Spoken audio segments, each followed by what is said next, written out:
नमस्ते दोस्तों, आप सब कैसे हो और स्वागत है आपका फिर से एक इंस्पिरेशनल और मोटिवेशनल कहानी में। आज की कहानी बहुत ही खतरनाक और मोटिवेट है। इस कहानी में बहुत मजा आने वाला है, अंत तक जरूर सुनिए। मैंने अपनी अलमारी से ताकत वाली गोली निकाली जो कभी कभार अभिषेक लेते थे और मैं किचन में चली गई। मैंने हल्दी बादाम वाला दूध बॉयल किया और उसमें एक गोली डाल दी ताकि अभिषेक को थोड़ी ताकत मिल सके। ऐसा करते करते रात के 10 बज चुके थे। फिर मैंने जल्दी से दूध का गिलास लिया और अभिषेक के कमरे में चली गई। अभिषेक बड़े ध्यान से मेरा इंतजार कर रहे थे। जैसे ही मैं अंदर आई, अभिषेक खड़े हो गए और मुझे देखने लगे। जब वह कुछ नहीं बोला तो मैंने ही पूछ लिया, ऐसे क्या देख रहे हो, बताओ मैं कैसी लग रही हूँ। अभिषेक ने संकोच में कहा, मौसी, मन तो ऐसा कर रहा है कि आपको अभी खा जाऊं।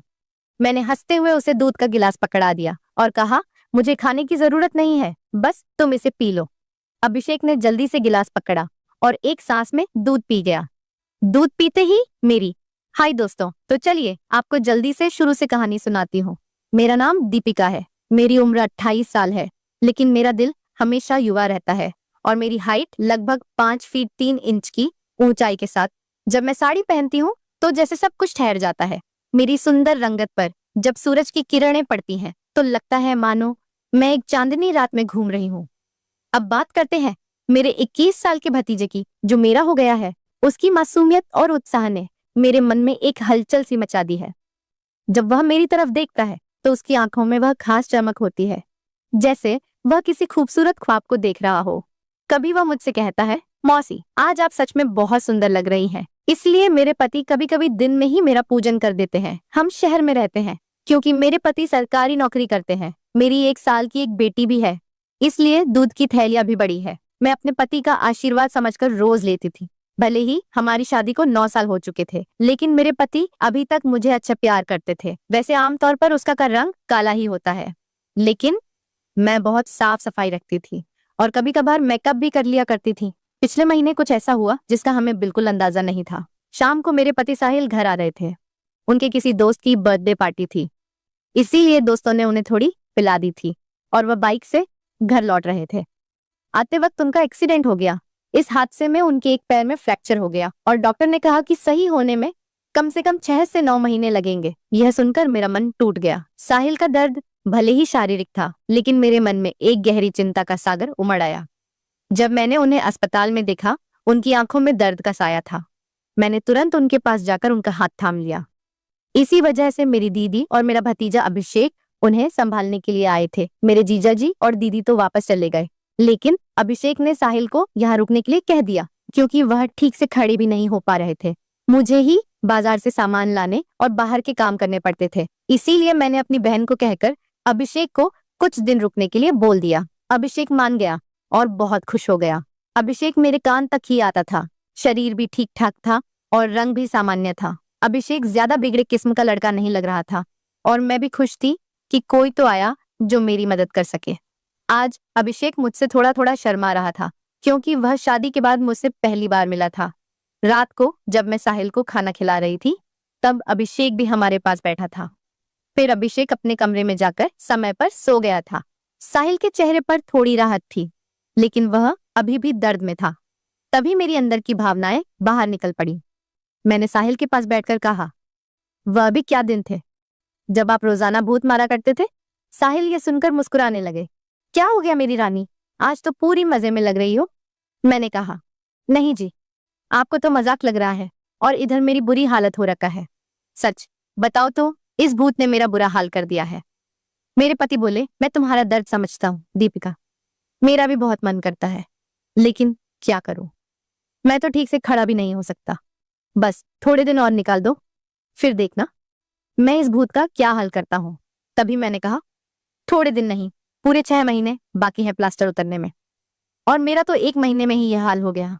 पता नहीं आगे के दिन कैसे कटेंगे। मेरे पति मेरी उदासी दूर करने के लिए बोले, चलो वो नहीं तो कम से दूध ही पिला दो, डॉक्टर ने भी कहा है।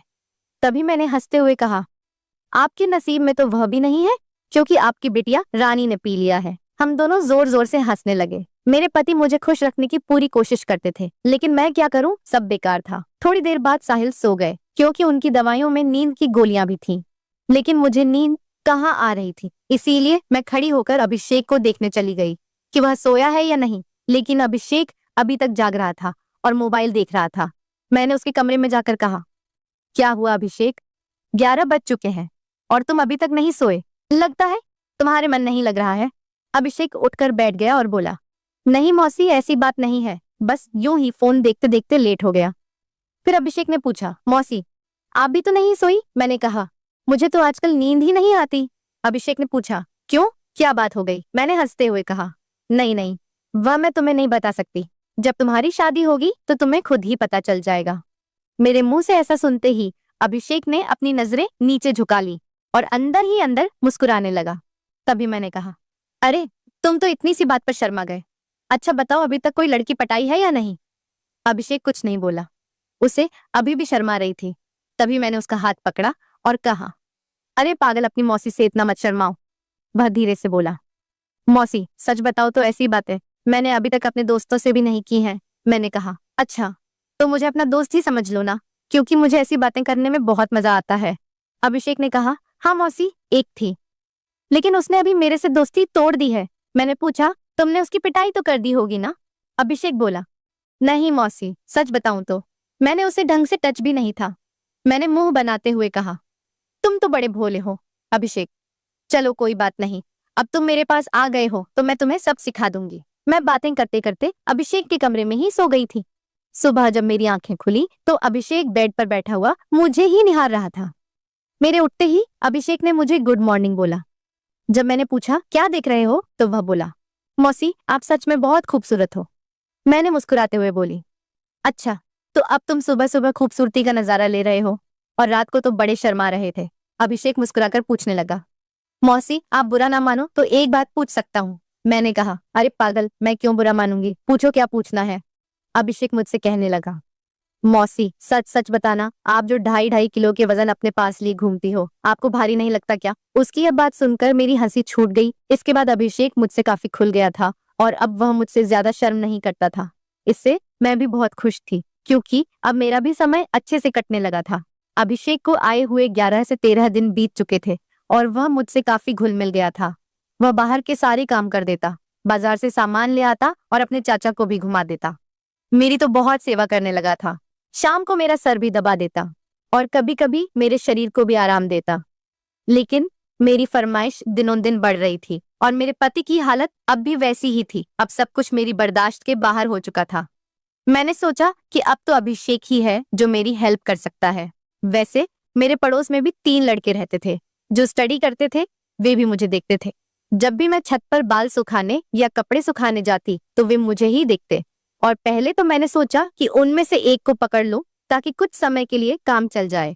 लेकिन फिर मैंने सोचा कि मैं इस घर की इज्जत हूँ और कल को पता नहीं इनमें से कौन मुझे या मेरे पति को बदनाम कर दे।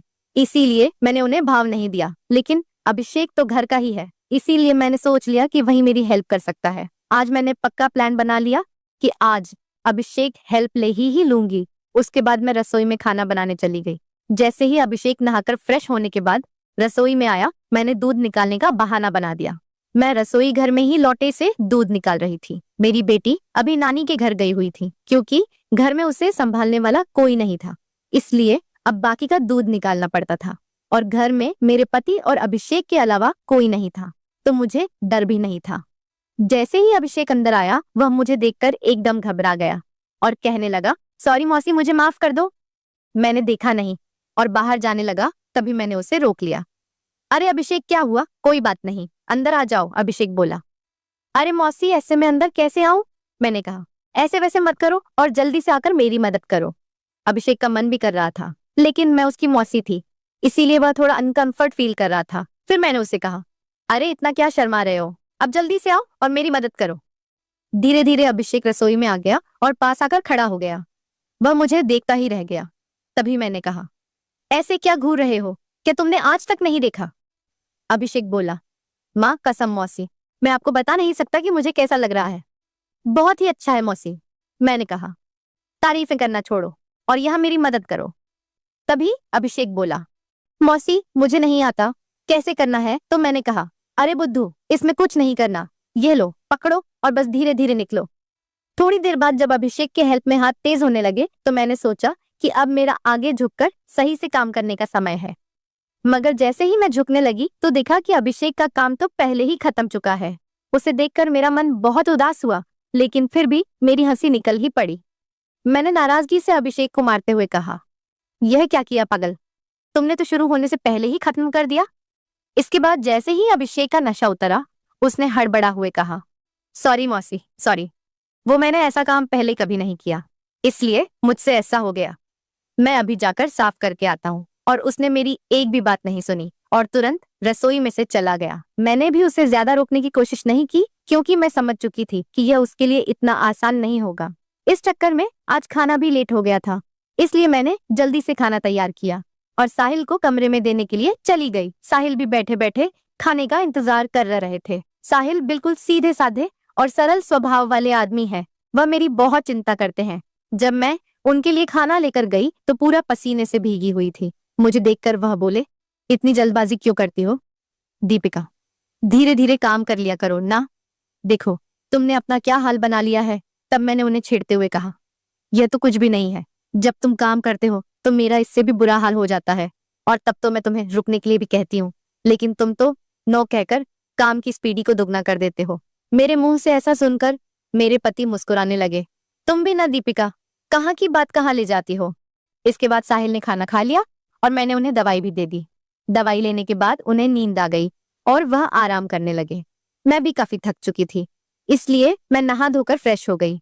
इसके बाद मैं अभिषेक के कमरे में उसे देखने के लिए तो वह भी सो चुका था। फिर मैं भी आकर आराम करने लगी। शाम को जब मैं अभिषेक को चाय देने गई तो वह बैठा फोन चला रहा था। मुझे देखकर उसके चेहरे पर मुस्कान आ गई। मैं भी उसे देखकर हंसने लगी और मैंने उससे पूछ लिया, क्या बात है अभिषेक, आज तो तुम काफी ढीले ढाले से लग रहे हो। अभिषेक बोला, मौसी, वह मैंने पहली बार काम ऐसा अनुभव लिया था।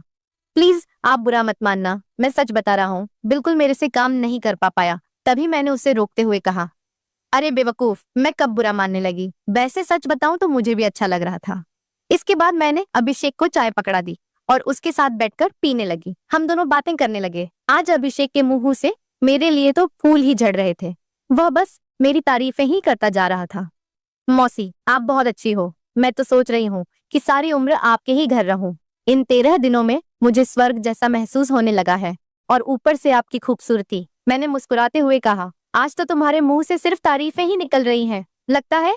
अभिषेक मेरा हाथ पकड़कर बोला, आप सही कह रही हैं मौसी, अब आपको भी मेरे काम में मेरी मदद करनी होगी। अब तो आपको मेरी बात माननी ही होगी। प्लीज मौसी, मना मत करना, बस एक बार के लिए मेरी काम वाली बन जाओ। इसके बाद आप जो भी कहेंगी मैं करूंगा। जब अभिषेक सब कह रहा था तो उसका चेहरा लाल टमाटर जैसा हो गया था और मेरी मुस्कुराहट फूट पड़ी थी। मैंने उसके सर पर हाथ फिरते हुए कहा, अरे पगले, इतना सीरियस क्यों हो रहे हो? बताओ, मैंने तुम्हें कभी किसी चीज के लिए मना किया है? वैसे भी अब तुम्हारे चाचा तो वैसा भी मेरे काम में मेरी मदद नहीं कर पाते हैं, और तुम इतना शर्माओ मत। अगर इतना शर्माओगे तो कैसे चलेगा? अब से तुम मुझे अपनी मौसी नहीं बल्कि काम वाली ही समझना। अभिषेक बोला, मौसी एक बात और है, मेरा तो काम करते ही निकल जाता। मैं बहुत काम करता हूँ, मैंने उसे कहा। इसकी चिंता मत करो, इसका इंतजाम मैं कर दूंगी, तुम बस काम के लिए तैयार रहना। मेरे इतना कहते ही अभिषेक खुश हो गया और उसने थैंक्स मौसी की रट लगा दी। कहने लगा, मौसी आप बहुत अच्छी हैं। इसके बाद मैं चली गई क्योंकि शाम हो रही थी और मुझे साहिल को नहलाना भी था। जब साहिल जी नहा लिए तो अभिषेक उन्हें बाहर टहलाने ले गया। इसके बाद मैंने जल्दी जल्दी सारा काम किया और उनके आने तक खाना भी तैयार कर दिया। आते ही अभिषेक ने हाथ पैर धोए और खाना खाने के लिए बैठ गए। इतने में 9 बज चुके थे और साहिल की दवाइयों का समय हो रहा था, इसीलिए मैं उन्हें कमरे में ले गई और दवाइयां दे दी। साहिल की मेडिसिन में नींद की गोलियां भी थी, ताकि उन्हें ज्यादा दर्द ना हो और आसानी से नींद आ जाए। साहिल दवाइयां लेकर जल्दी ही सो गए। मैं उनका सर दबा रही थी। जैसे ही मुझे पता चला कि साहिल सो चुके हैं, मैं नहाने चली गई। नहाकर मैंने रेड कलर की साड़ी पहनी, बालों का जोड़ा बना लिया और महक के लिए परफ्यूम भी लगा लिया। वैसे तो मैं मेकअप कभी कभार ही करती हूँ, लेकिन आज थोड़ा थोड़ा कर ही लिया ताकि चेहरा ब्लश करे। पूरी तरह से तैयार होने के बाद मैंने अपनी अलमारी से ताकत वाली गोली निकाली जो कभी कभार साहिल लेते थे और रसोई में चली गई। मैंने हल्दी बादाम वाला दूध तैयार किया और उसमें एक गोली डाल दी ताकि अभिषेक को थोड़ी ताकत मिल सके। ऐसा करते करते रात के 11 बज चुके थे। फिर मैंने जल्दी से दूध का गिलास लिया और अभिषेक के कमरे में चली गई। अभिषेक बड़े ध्यान से मेरा इंतजार कर रहा था। जैसे ही मैं अंदर आई, वह खड़ा हो गया और मुझे देखने लगा। जब वह कुछ नहीं बोला तो मैंने ही पूछ लिया, ऐसे क्या देख रहे हो, बताओ मैं कैसी लग रही हूँ? अभिषेक ने संकोच में कहा, मौसी, मन तो ऐसा कर रहा है कि आपको अभी खा जाऊं। मैंने हंसते हुए उसे दूध का गिलास पकड़ा दिया और कहा, मुझे खाने की जरूरत नहीं है, बस तुम इसे पी लो। अभिषेक ने जल्दी से गिलास पकड़ा और एक सांस में दूध पी गया। दूध पीते ही मैंने कहा, चलो अब जल्दी से पूजा शुरू करते हैं। अभिषेक ने जवाब दिया, मौसी, पूजा तो शुरू कर दूंगा, लेकिन आप दिए में तेल डालोगी या फिर सीधे ही पूजा करवाओगी? मैंने मुस्कुराते हुए कहा, तुम मेरी चिंता मत करो, मैं पहले से ही तेल डालकर आई हूँ। इसके बाद जो हुआ वह बताते हुए मुझे भी शर्मा रही है। मैं अभिषेक को अब तक बच्चा ही समझ रही थी, लेकिन उसने पूजा में मेरे पति को भी पीछे छोड़ दिया। अभिषेक ने सबसे पहले काजू कतली का स्वाद खाया। मेरे पति ने आज तक काजू कतली नहीं खाई, वह तो सीधे ही पूजा शुरू कर देते थे। जब मैंने अभिषेक से कहा, अब बस भी करो और कितने खाओगे, तो उसने जवाब दिया, नहीं मौसी, आपको नहीं पता यह कितनी मीठी है, इसी के लिए हम पागल रहते हैं। यह अभिषेक की पहली पूजा थी, इसीलिए वह आधे घंटे से ज्यादा नहीं कर पाया। मैं तो ज्यादा नहीं थकी, लेकिन अभिषेक पसीने पसीने हो चुका था। मुझे भी 2 महीने बाद पूजन का काम मिल रहा था, तो मैं भी बहुत खुश थी। इसके बाद अभिषेक थक चुका था और आराम करने लगा। मैं भी वहीं पर थी। जब मैंने उससे पूछा कैसा लगा फर्स्ट टाइम पूजा करके, तो अभिषेक ने जवाब दिया, मौसी सच कहूँ तो ऐसा लगा जैसे जिंदगी के सारे सुख एक साथ मिल गए, या कहूँ तो दुनिया की सबसे अच्छी मौसी हो। फिर हम बातें करते करते सो गए। सुबह जब मैं उठी तो बिल्कुल फ्रेश महसूस कर रही थी। मैंने उठकर चाय नाश्ता बना लिया और साहिल को दे आई। इसके बाद मैं अभिषेक को भी चाय देने के लिए उसके कमरे में गई। वह भी उठ चुका था। चाय लेकर उसने मुझसे पूछा, मौसी, मुझे डर लग रहा है, कहीं हमने कुछ गलत पूजा तो नहीं कर ली? मुझे लगा कि शायद अभिषेक को पछतावा हो रहा है। मैंने उसे समझाते हुए कहा, अभिषेक, तुम ऐसा बिल्कुल मत सोचो। सच कहूं तो यह मेरी मजबूरी थी, क्योंकि तुम्हारे चाचा 7-8 महीने तक ठीक नहीं हो सकते और मुझसे इतना इंतजार शायद ही हो पाता, लेकिन तुमने मेरी बहुत मदद की है। पूजा करने में प्लीज तुम इतनी टेंशन मत लो, और हाँ, इसके बारे में किसी से भी मत कहना। अभिषेक ने सर हिला दिया और बोला, मौसी, अगर यह मेरी मजबूरी बन गई तो मैंने कहा, आ जाना फिर अपनी मौसी के पास, मैंने कब तुम्हें मना किया है? इतना कहकर मैं मुस्कुराने लगी और अभिषेक फिर से मेरी तारीफ करने लगा। मौसी, आपकी जितनी तारीफ की जाए उतनी कम है। पता नहीं मैंने पिछले जन्म में कौन से पुण्य किए थे जो मुझे आप जैसी मौसी मिली। इसके बाद मेरे और अभिषेक के बीच पक्की वाली दोस्ती हो गई थी। अब जब भी मेरा मन करता मैं अभिषेक से पूजन करवा लेती। इसी बीच अभिषेक के पापा ने फोन भी किया था कि वह घर आ जाए, लेकिन अभिषेक ने मना कर दिया। अब मेरे पति साहिल भी चलने फिरने लगे थे, तो हम लोग बाजार भी घूमने लगे। अभिषेक अब मेरी और ज्यादा केयर करने लगा था।